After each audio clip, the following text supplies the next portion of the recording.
Hello all, ఎంతో ఆరోగ్యాన్ని ఇచ్చే రాగులతో ఇడ్లీ అలాగే దోశ ఎలా ప్రిపేర్ చేయాలో చూస్తామా? పదండి వీడియోలోకి వెళ్ళిపోదాం. ముందుగా ఒక గ్లాస్ తీసుకొని 2 గ్లాసుల రాగులు తీసుకోవాలి.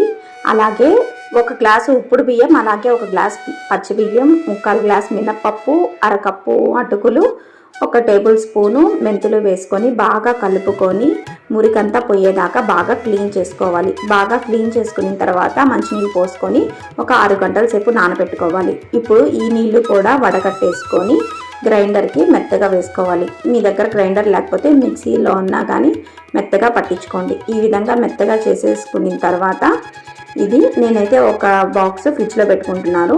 మరుసటి రోజు ఫర్మెంట్కి కొంచెం పిండి తీసుకున్నాను. చూసారా ఎంత బాగా పొంగిందో పిండి. చాలా బాగుంటుందండి, ఎంతో ఆరోగ్యానికి కూడా మంచిది. అందులో కొద్దిగా సోడా ఉప్పు వేసుకొని నూనె రాసుకున్న ప్లేట్లకి ఇడ్లీ పెట్టుకున్నామంటే ఇడ్లీలు చాలా స్పాంజ్గా వస్తాయి. అలాగే మీరు దోశ కూడా పోసుకోవచ్చు. నేనైతే మా పిల్లలకి ఎగ్ దోశ పోసాను. నార్మల్ దోశల కన్నా ఈ విధంగా రాగి పిండితో చేసిన దోశలు ఆరోగ్యానికి కూడా చాలా మంచిది. మీరు కూడా ట్రై చేయండి. ఈ వీడియో కానీ నచ్చినట్లయితే సబ్స్క్రైబ్ టు మై ఛానల్.